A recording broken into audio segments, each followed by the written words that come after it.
Hi guys, welcome back to the channel. Today I'm doing a review of a club and no surprises because Ping's arrived. Whew. It's a Ping Driver. Now this is the SFT, the straight flight technology. This has got a tungsten weight in the heel. It's not movable, which is something that the Max has got. This is completely fixed weight, although the weight can be adjusted, as in you can change the different weight. I have very rarely hit Ping clubs. In fact, I've only hit it once, and that was a review I did on Dan's channel of the Max against the Cleveland.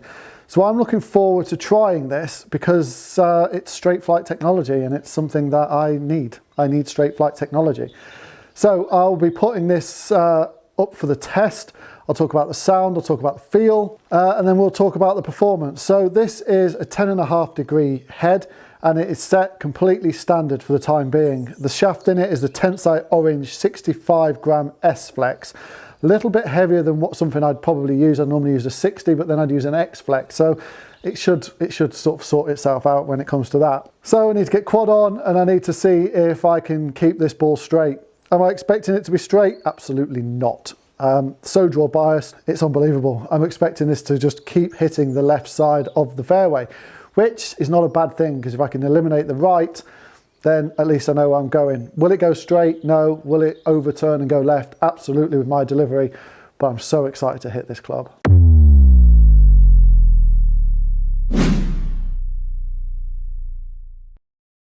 Right, SFT, straight flight me, ball, straight flight me, that's what we want. Down at the ball, it looks, I mean, I'm not a fan of the turbulators, I'll be perfectly honest, but I love the matte finish. I love the matte finish, it just sits right with me because I'm using the Cleveland, so the matte finish looks great.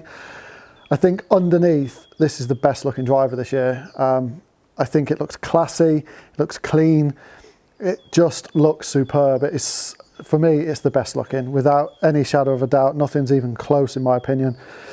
And then the face itself looks great. It just looks nice line-up markers. There is nothing on the top line to help you line the ball up, but those turbulators do point into sort of the center of the club, so it kind of has a line-up marker with the turbulators. But how does it perform? That's the big question. I am looking forward to this.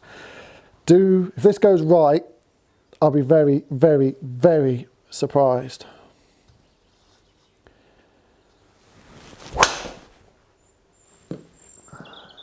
Oh yeah, oh yeah. Straight down the middle with a draw. Now, I'm not expecting to get my biggest ball speeds out of this. I'm not swinging it very hard. I'm still suffering with a bit of a shoulder injury, but arguably that's probably helping me rein the speed in a little bit. 109 club head speed, you know, that's 6 or 7 mile an hour down on different.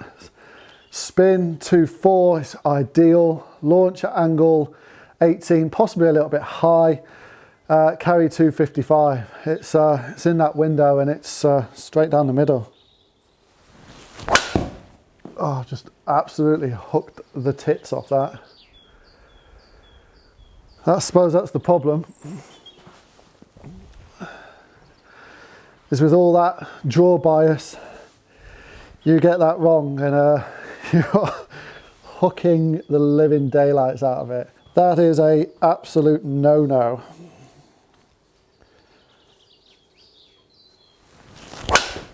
That was a good hit.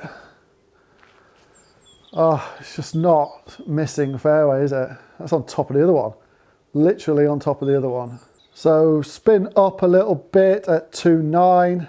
Club speed up, ball speed 156 is fine. I mean, the carry distance isn't amazing, but with that spin, it's just controllable, isn't it? That's the thing. It's absolutely controllable. You know, it's not, this club is not going to give me bombs, but what it is going to do, by the looks of it, is keep me in play. So it's a little bit out the toe. That's landing on exactly the same line, it's just a little bit less drop in distance, but it's in play. So yeah, that's 32 mil toe, like I nearly missed the ball, but it's kept me in play, and like that dispersion up there, apart from the one that's gone stupidly left, is ridiculously, like line-wise, is superb.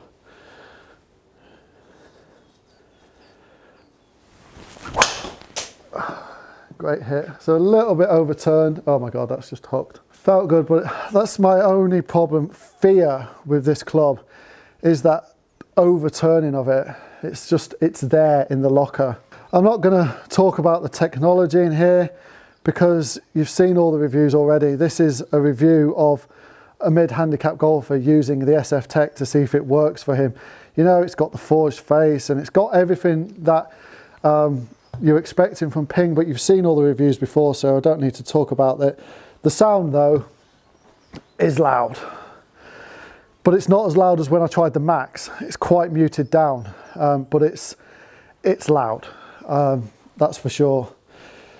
But as a club looks, like them turbulators, like, I get it, it's for aerodynamics, but does it actually do anything? Oh, that was a great hit. Yeah, they're all going left. Like, I cannot hit the right hand side of that course, which is phenomenal. You know, it's not, I said before, it's not giving me my maximum distance, but I just need to aim out onto the right hand side. So let's aim out there, try and feel like we're playing on a fairway. Give the club a little bit of an open face slightly, and see if we can bring it into the centre of the fairway.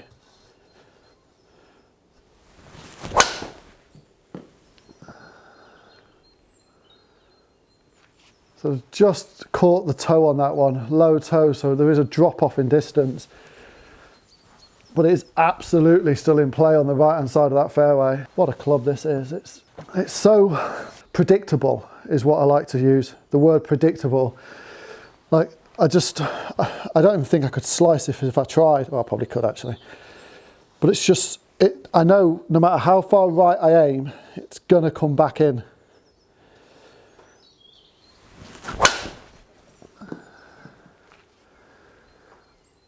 That's just landing on top of those other ones. Right, have a couple more and then we shall look at the numbers. Just so predictable. Aim out to the right, bring it in. Don't even have to think about it. Just hit the ball.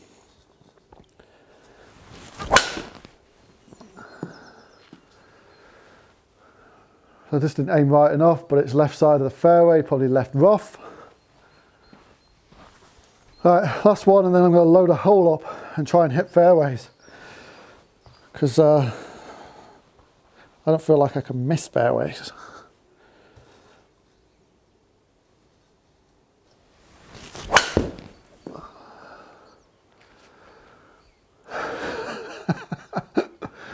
Oh, wow. Like, it's not going very far. You know, I'm not clearing 280. I could probably knock the loft down a bit. But what I want to, I'm hitting fairways. Like, I'm hitting fairways for days. But let's load up a fairway and find out. Right, so before we load up a hole, let's just quickly look at the data. So ball speed 153, it's okay. You know, I'm not swinging at max speed, so that's fine. Launch angle at 15, a little bit high, so I could arguably just knock that loft down to 9.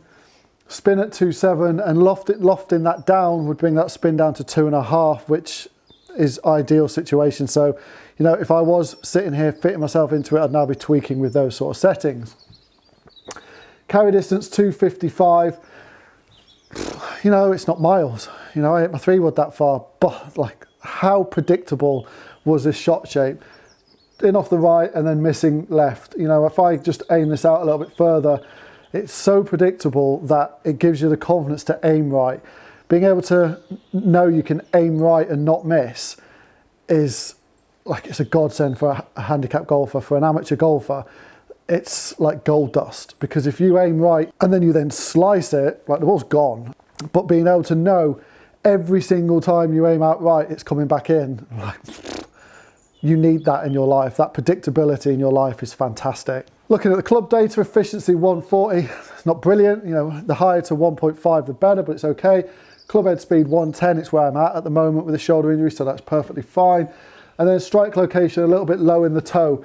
If I could bring that up slightly through settings in the club, you know, then that's gonna bring my distance up, bring the spin down a little bit. So it's all about fitting, but I just wanted to show like the predictability of this club. Is SF Tech leaking out to the right? And like, no, it is the biggest, most perfect anti-slice driver I have tested. And I've tried the Big Bertha and I've tried other Maxes. I've never stood over a golf club and thought this isn't going right until now. Right, so I've set up the 12th at Linfield National. This sets up perfectly for this club.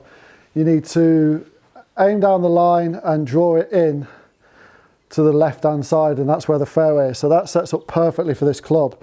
So can we find fairways with it? That's the big question. Like, I just feel confident with this club.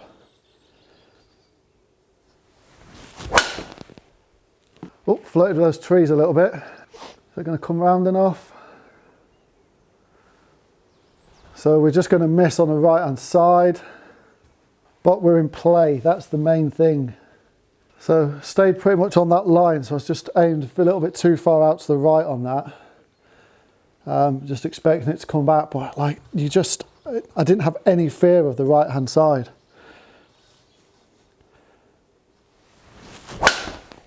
I've probably just overdrawn that, I think.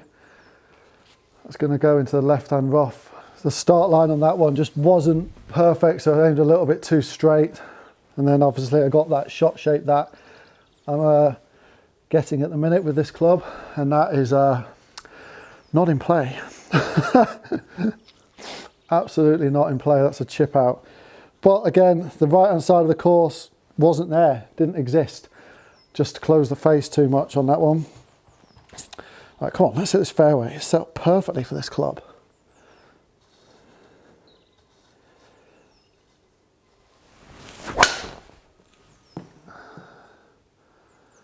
So I've actually hit that one pretty straight, slowly drawing in. I'm in the trees again now. I mean, this is a difficult driving hole, let's be perfectly honest. It's not the easiest driving hole, but it's sort of set up perfectly for this club. I just, as soon as you put a fairway in the way, I'm not drawing it round enough, or I'm overdrawing it. Right, last go, see if we can hit that fairway. I think we've got it this time. A little bit low in the heels, so 255 carries, knocked it down a bit, spins up at 3.5. That's going to be a path ball. Well, it's in play, just in the light rough. But like I said, the confidence of not going right with this club is up there. It is massively up there. So there's my review of the PING SF Tech G425. You know, we didn't talk about the tech of it. It's out there. Other reviewers have done that. I wanted to just put this in the hands of a handicapped golfer and see how it performs. And I have to say, superb. Like, so good at not going right. It is unbelievable that I didn't hit one fade at all. If anything, they were straight to drawy. Yes, I overdrew it at times, you know, but the swinging consistencies I've got, I'm going to do that. But at no point did I lose the ball right over a series of about 15, 16 shots. Didn't miss one right. Having that confidence with a club to know the right side of the golf course doesn't exist is ridiculous. Let's put it in the bag, Lee. Yeah, like, I don't know. It's so good. It is so good for someone of my ability. The distance isn't there. I would need to fit myself into it properly, probably bring it down to 9 degrees. I don't know, I'd need to tinker with that. But just straight out the box, set up in a stiff shaft and in neutral settings with no adjustments, it's superb. Absolutely superb. If you can get over the noise, like, you're onto a winner with this club. Any handicapped golfer who struggles with the right hand side of the course has to test this club over everything else, because it just doesn't exist. The right hand side of the course doesn't exist. Right, I hope you enjoyed that review, and if you have, please do give this video a like. It does help me get this channel out there to more people, but it also lets me know that you're enjoying the content, which is the most important thing. Also, if you are new to the channel or you've watched before and haven't subscribed, please do click that subscribe button down below. It is completely free to do, and it does mean the world to me and helps me grow this channel. And as always, I will see you all on the next video really, really soon.